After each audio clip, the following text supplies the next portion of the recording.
ദൈവത്തിൻ്റെ അതിപരിശുദ്ധമായ നാമം വാഴ്ത്തപ്പെടുമാറാകട്ടെ. യെശയ്യാ പ്രവചനം 38 അധ്യായം 17 വാക്യത്തിൽ, സമാധാനത്തിനായി എനിക്ക് അത്യന്തം കയ്പായത് ഭവിച്ചു. നീ എൻ്റെ പ്രാണനെ നാശക്കുഴിയിൽ നിന്ന് രക്ഷിച്ചിരിക്കുന്നു.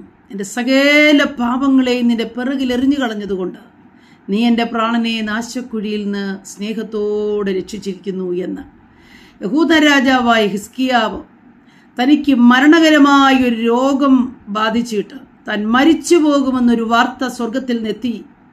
തൻ്റെ മുമ്പിൽ താൻ മരിച്ചു പോകുമെന്ന വാർത്ത എത്തുമ്പോൾ ദൈവസന്നിധിയിലേക്ക് കടന്നു ചെന്നിരുന്ന് ദൈവത്തോട് നിലവിളിച്ച് പ്രാർത്ഥിച്ച് തൻ്റെ സകല പാപങ്ങളെയും ക്ഷമിക്കുവാനും ദൈവസന്നിധിയിൽ നേരോടും ഏകാഗ്രതയോടും നിന്നത് ഓർക്കണമേ എന്ന ദൈവത്തെ ഓർമ്മിപ്പിച്ചുണർത്തുകയും ചെയ്ത ഭക്തനോട് പെട്ടെന്ന് സ്വർഗത്തിൻ്റെ നിയമം മാറ്റി എഴുതുകയാണ്.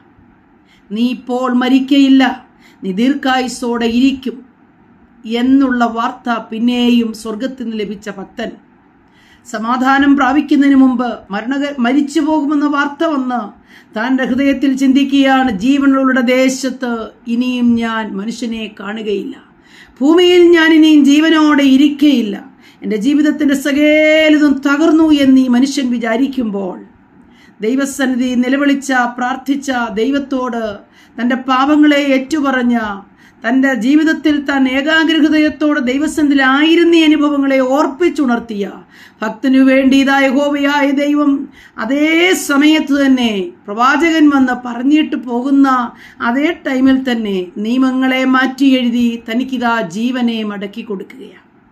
പ്രിയമുള്ളവരെ, ഹിസ്കിയാവ് രോഗസൗഖ്യം പ്രാപിച്ചു കഴിഞ്ഞപ്പോൾ പറയുന്ന വാക്കുകളാണ്, എൻ്റെ സകല പാപങ്ങളെയും നിന്റെ പിറകിലെറിഞ്ഞു കളഞ്ഞതുകൊണ്ട് ഈ നാശക്കുഴിയിൽ നിന്ന് എന്നെ രക്ഷിച്ചിരിക്കുന്നു. കർത്താവായ യേശു ക്രിസ്തുവിൻ്റെ കാൽവരി ക്രൂശിലെ മരണത്തോടുകൂടി നമ്മുടെ സകല പാപങ്ങളെയും കർത്താവ് ഏറ്റെടുത്തു. ആ കാൽവരി ക്രൂശിൽ നമ്മുടെ പാപങ്ങൾക്ക് പ്രായശ്ചിത്തം വന്നതുകൊണ്ട് എങ്ങനെ കർത്താവിൻ്റെ രക്തം ചിന്തി നമ്മുടെ പാപത്തിന് പ്രായശ്ചിത്തം ഉണ്ടാക്കിയ ആ പാപത്തിൻ്റെ പ്രായശ്ചിത്തം നമ്മുടെ കർത്താവായ യേശു ക്രിസ്തു കാൽവരി ക്രൂശിൽ ചെയ്തതോടുകൂടി നമ്മുടെ ആത്മാവിന് നിത്യരക്ഷയുണ്ടാകുകയും നമ്മുടെ മരണത്തിൽ നമ്മെ വീണ്ടെടുക്കുകയും ചെയ്തു. അതോടൊപ്പം തന്നെ സകല രോഗങ്ങളെയും കൂടെ അവൻ ആ കാൽവരി ക്രൂശിലെ മരണത്താൽ നമുക്ക് നീക്കി തന്നു. നിങ്ങൾ മരണകരമായ രോഗത്താൽ ഭാരപ്പെടുന്നവരാണോ? അല്ല, ഏറിയ വർഷങ്ങളായി രോഗത്താൽ വല്ലാതെ ക്ഷീണിച്ചിരിക്കുന്നുവോ?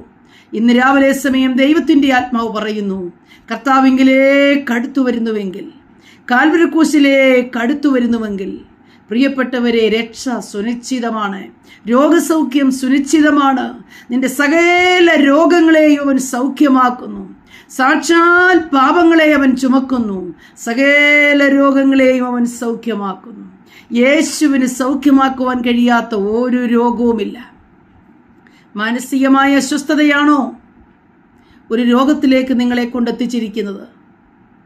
പ്രിയപ്പെട്ടവരെ, സമാധാനം നമ്മുടെ ദൈവം നമുക്ക് വാഗ്ദത്തം ചെയ്തിരിക്കുന്നു. ഞാൻ നിങ്ങൾക്ക് എൻ്റെ സമാധാനം തന്നിട്ട് പോകുന്നു. എൻ്റെ സമാധാനം ലോകം തരുന്നത് പോലെയല്ല, സകല ബുദ്ധിയെയും കവിയുന്ന ദൈവസമാധാനം. അത് നദി പോലെ ഒഴുകുന്ന ദൈവസമാധാനം. അതാണോ നിങ്ങളുടെ രോഗത്തിൻ്റെ മൂലകാരണമായിരിക്കുന്നത്? അല്ല, മറ്റേതെങ്കിലും തരത്തിലുള്ളതായ പ്രശ്നങ്ങൾ നിങ്ങൾക്ക് അതിജീവിക്കാൻ കഴിയാതെ മാനസികമായോ ശാരീരികമായോ നിങ്ങൾ രോഗികളായിരിക്കുന്നുവോ? ദൈവത്തിൻ്റെ ആത്മാവ് പറയുന്നു, സകല രോഗത്തിനും ഞാൻ സൗഖ്യദായകനായ യേശു.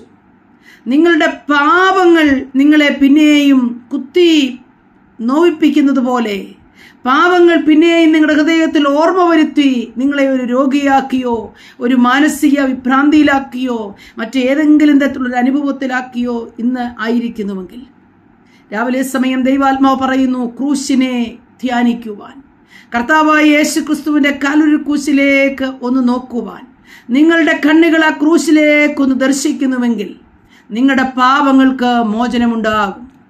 നിങ്ങളുടെ സകല രോഗങ്ങളെയും യേശു കർത്താവ് സൗഖ്യമാക്കും. ക്രിസ്തുവേശുവിൽ കൂടെ വിടുതലില്ലാത്ത ഒരു വിഷയവുമില്ല എന്ന് രാവിലെ സമയം നിങ്ങളെ ഓർമ്മിപ്പിക്കുക.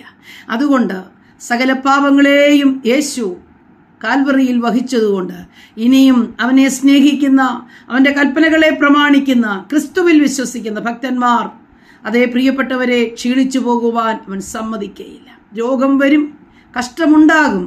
എന്നാൽ അതിൽ നിന്നെല്ലാം വിടുവിക്കുവാൻ സർവശക്തനായ ദൈവം വിശ്വസ്തനാണ്, അവൻ ശക്തിമാനാണ്. രാവിലെ സമയം ആ ക്രിസ്തുവിനെ സ്നേഹിക്കുന്നവർ, ആ ക്രിസ്തുവിൻ്റെ കൽപ്പനകളെ പ്രമാണിപ്പാൻ ആഗ്രഹിക്കുന്നുവെങ്കിൽ, ദൈവത്തെങ്കിലേക്ക് അടുത്തു വരിക, കാൽവരി ക്രൂശിൻ്റെ ചുവട്ടിലേക്ക് വരുന്നുവെങ്കിൽ ക്രിസ്തു നിങ്ങളെ സൗഖ്യമാക്കും, നിങ്ങൾക്ക് വിടുതൽ ലഭിക്കും, നിത്യമായ രക്ഷ നമുക്ക് അവകാശമാക്കാം. അപ്പോൾ തന്നെ രോഗസൗഖ്യവും സമാധാനവും ഈ ഭൂമിയിൽ അനുഭവിച്ച് മുന്നോട്ട് പോകുവാൻ ദൈവം നമ്മെ സഹായിക്കും. അതുകൊണ്ട് ഈ കഷ്ടം വന്നത് ഒരിക്കലും തകർച്ചയ്ക്കല്ല, സമാധാനത്തിനായി എനിക്ക് അത്യന്തം കയ്പായത് ഭവിച്ചു. എൻ്റെ പാപക്കറകളെ തീർത്ത് നാശകരമായ കുഴിയിൽ നിന്നും കുഴിഞ്ഞ ചേറ്റിൽ നിന്നും അവൻ എന്നെ രക്ഷിച്ചു എന്ന് പറയത്തക്ക രീതിയിൽ ഒരു ദൈവപ്രവൃത്തി കാണുവാനത്രേയാകുന്നു. ആകയാൽ ക്രിസ്തുവിൻ്റെ സാക്ഷികളാകേണ്ടതിന് ക്രിസ്തുയേശുവിൽ വിശ്വസിക്കുക, ക്രിസ്തുയേശുവിൻ്റെ കൽപ്പനകളെ പ്രമാണിക്കുക, കർത്താവിനായി ജീവിക്കാം. ദൈവം നമ്മെ അനുഗ്രഹിക്കട്ടെ. ആമേൻ.